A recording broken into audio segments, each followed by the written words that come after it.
Assalamualaikum warahmatullahi wabarakatuh. Perkenalkan, saya Devi Maharani dengan 3 digit NIM terakhir saya 020. Saya dari kelas PM 2024C. Nah, kali ini kita akan membahas lanjutan translasi, yaitu membahas teorema 5.4 dan 5.5 beserta latihan soalnya. Berikut videonya. Kali ini kita masih tetap membahas translasi pergeseran, melanjutkan pertemuan kemarin. Tapi kita akan bahas teorema 5.4 dan teorema 5.5.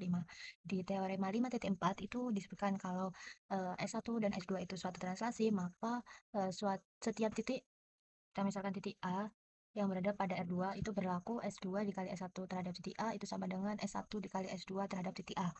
Nah, bagaimana pembuktiannya sebagai berikut. Kita misalkan kalau S1 itu translasinya seperti ini pergeserannya, kemudian S2 seperti ini.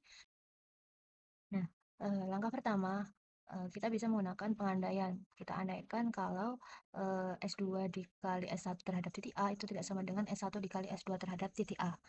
Nah, untuk langkah yang kedua, karena tidak sama, kita akan menghitungnya sendiri-sendiri. Kalau S2 dikali S1 terhadap titik A itu menghasilkan C1. Kemudian S1 dikali S2 terhadap titik A akan menghasilkan C2.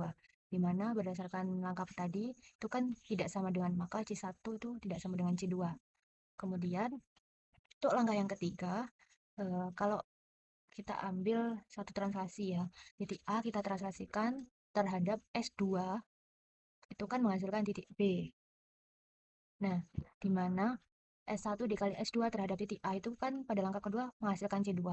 Nah, titik A ditranslasikan terhadap S2 ini kita ganti dengan ini. S2 terhadap titik A sama dengan B. Jadi bisa kita tulis S1 terhadap ditranslasikan terhadap titik A ditranslasikan dengan S2 terlebih dahulu. Jadi hasil dari translasi A terhadap S2 itu kan sama dengan B. Jadi bisa dilanjutkan S1 terhadap titik B. Nah, S1 terhadap titik B, berarti kan titik B ini kita translasikan terhadap S1, berarti menghasilkan kita misal C2 ini. Nah, ini akibat langkah kedua. Kemudian, kalau misalkan titik A ini kita translasikan terhadap S1, maka akan menghasilkan titik D. Nah, kemudian tadi kan sebelah sini sudah, berarti kita ambil S2 dikali S1 terhadap titik A. Di mana S1 terhadap titik A, S1 terhadap titik A tadi kan menghasilkan titik D. Jadi bisa kita tulis S2 dalam kurung, buka kurung S1 terhadap titik A, di mana titik A terhadap S1 ini kita ganti dengan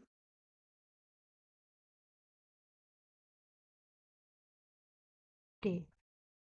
Jadi kan bisa kita tulis, ini salah ya, S2 terhadap titik D seharusnya. S2 terhadap titik D maka akan menghasilkan C1. Nah, sehingga ini berdasarkan langkah kedua juga. Dari sini bisa kita lihat kalau ruas AB itu kan sama dengan ruas DC2. Jadi ruas AB itu sejajar dan searah dengan ruas DC2. Ini akibat langkah ketiga. Kemudian dari situ bisa kita lihat juga kalau AD, ruas AD itu juga sejajar dengan BC. Karena ini tadi kan suatu translasi kan transformasi, di mana transformasi itu isometri dian.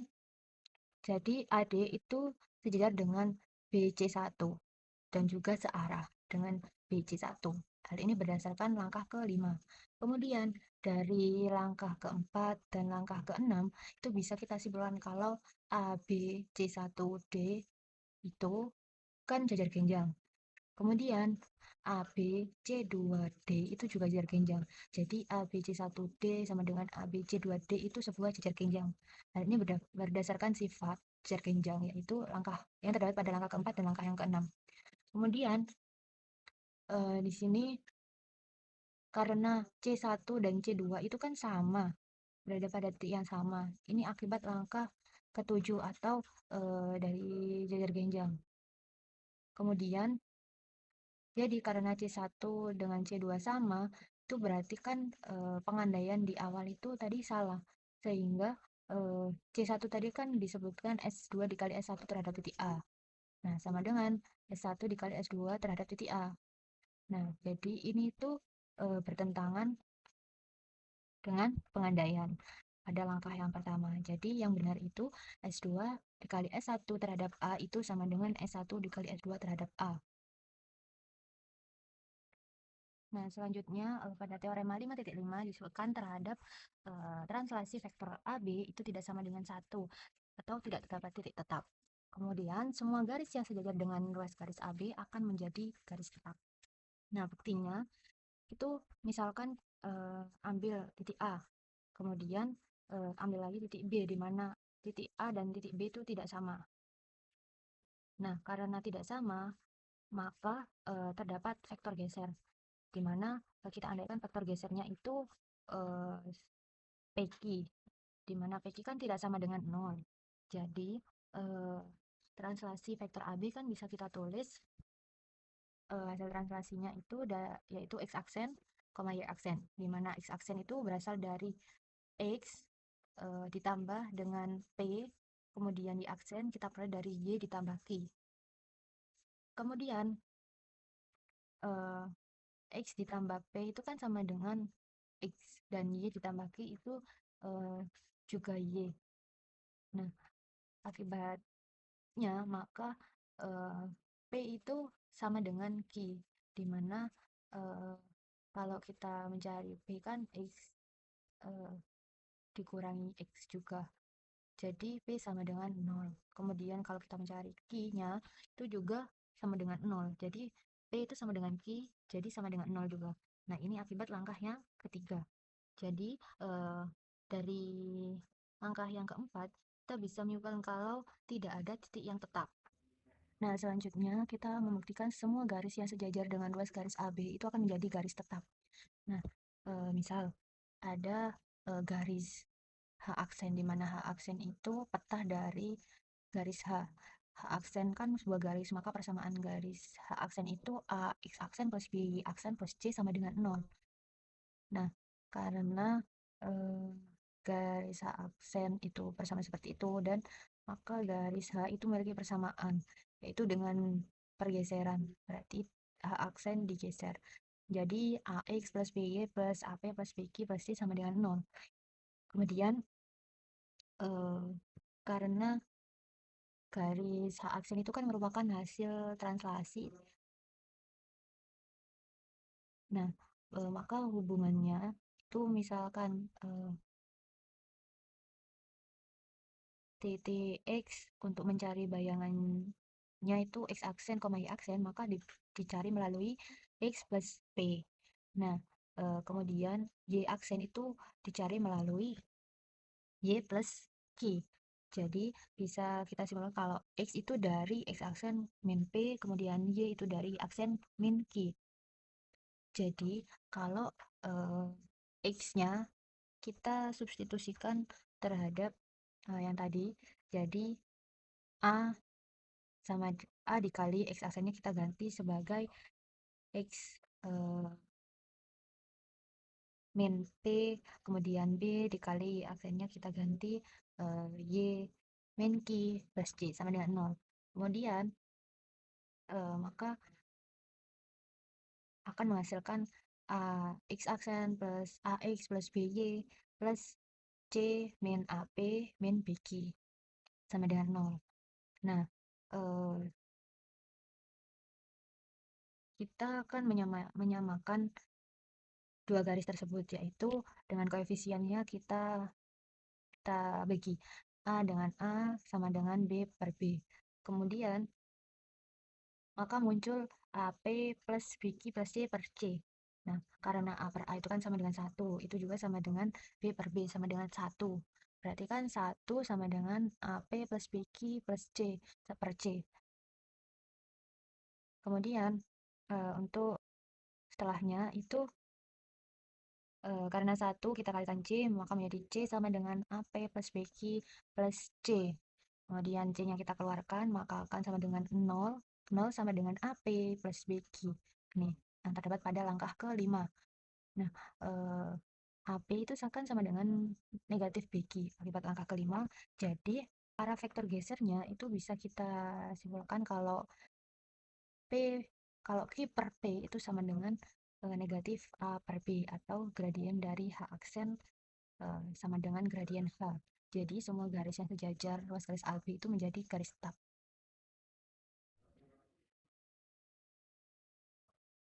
Dan selanjutnya ada latihan soal nomor 1, itu diketahui jika A dengan koordinat min 1,3, kemudian titik B dengan koordinat min 5, negatif 1, dan titik C dengan koordinat 2,4, di mana ini adalah titik yang diketahui. Kita akan menentukan C aksen, di mana C aksen itu dari titik C kita translasikan terhadap vektor AB. Jadi, eh, misal S itu suatu translasi dari A ke B, maka kita harus mencari vektor AB-nya terlebih dahulu dengan cara mencari SAB.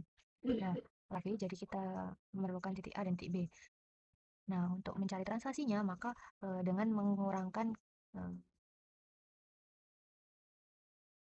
min 5 dikurangi dengan negatif 1. Kemudian negatif 1 dikurangi dengan 3. Jadi negatif 4, negatif 4, di mana ini titik C akan kita translasikan terhadap vektor AB dengan panjang vektor AB itu min 4, min 4. Jadi karena C itu kan dengan koordinat 2,4, maka rumus translasi tadi kan untuk menghasilkan C aksen, di mana dan koordinat X aksen, Y aksen, X aksen diperoleh dengan eh, X ditambah dengan translasinya, kemudian Y aksen itu ditambah dengan translasinya, akan menghasilkan Y aksen. Jadi titik C kan 2, kemudian kita tambahkan dengan translasinya tadi kan negatif 4. 2 ditambah negatif 4 sama dengan negatif 2, kemudian yang untuk Y aksennya itu berarti 4 ditambah negatif 4 sama dengan 0. Maka koordinat titik C aksen itu menjadi negatif 2,0. Nah, untuk soal yang kedua itu jika diketahui titik A dan titik B dengan koordinat tersebut, nah, dan S itu sebuah translasi dari pemetaan A terhadap B, maka tentukan titik C jika ditranslasikan. Dan jika C itu memiliki koordinat awal 4,2, bisa kita tulis A dan koordinat 2,1, B sekian, dan C sekian.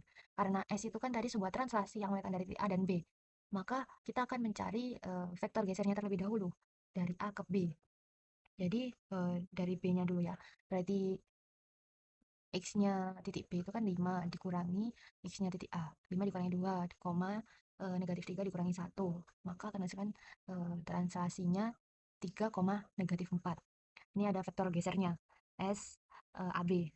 Jadi untuk menentukan S, C, atau C aksen, maka titik C akan kita translasikan terhadap vektor geser ini. Nah, titik C kan 4,2, maka 4 kita tambahkan dengan 3, dan 2 kita tambahkan dengan negatif 4. Jadi menghasilkan 7,2 negatif 2. Jadi hasil dari translasi titik C terhadap vektor AB maka akan menghasilkan C aksen dengan koordinat 7, negatif 2. Nah, untuk soal yang ketiga di sini ada segitiga ABC dengan koordinat berikut. Nah, jika segitiga ABC kita translasikan terhadap S yang merupakan translasi dari pemetaan P terhadap Q, maka tentukan pergeseran segitiga AB. Nah, dengan titik P dan Q yang diketahui. Jadi, karena ini kita segitiga ABC akan kita translasikan terhadap vektor geser PQ, maka kita harus mencari vektor gesernya terlebih dahulu. Nah, vektor geser PQ itu kan dengan ada koordinat P dan koordinat Q, di mana di sini 5 dikurangi 3 akan menjadi 2, dan negatif 2 dikurangi 1 sama dengan negatif 3. Jadi, vektor gesernya itu 2, negatif 3. Kemudian, ya, karena ini berbentuk segitiga, maka kita akan menggeser satu-satu, titik A dulu, kemudian B dulu, dan C. Titik A dengan koordinat 2,3. Jadi 2 kita tambahkan dengan vektor gesernya, kemudian 3 ditambahkan dengan vektor gesernya negatif 3. Jadi menghasilkan 4,0. A aksen sama dengan 4,0. Kemudian untuk B aksen juga sama. B ditambah vektor gesernya 8 ditambah 2, 10. Kemudian B ditambah negatif 3 sama dengan 0. Kemudian untuk C aksen itu 8 ditambah vektor gesernya 2. Kemudian negatif 2 ditambah vektor gesernya negatif 3. Berarti 10, negatif 5. Jadi eh, segitiga hasil dari translasi segitiga ABC terhadap vektor PQ itu menghasilkan segitiga aksen, B aksen, C aksen dengan koordinat A aksen itu 4,0, kemudian B aksennya 10,0, dan C aksennya 10, -5. Nah, sekian presentasi dari saya. Kurang lebihnya mohon maaf. Assalamualaikum warahmatullahi wabarakatuh.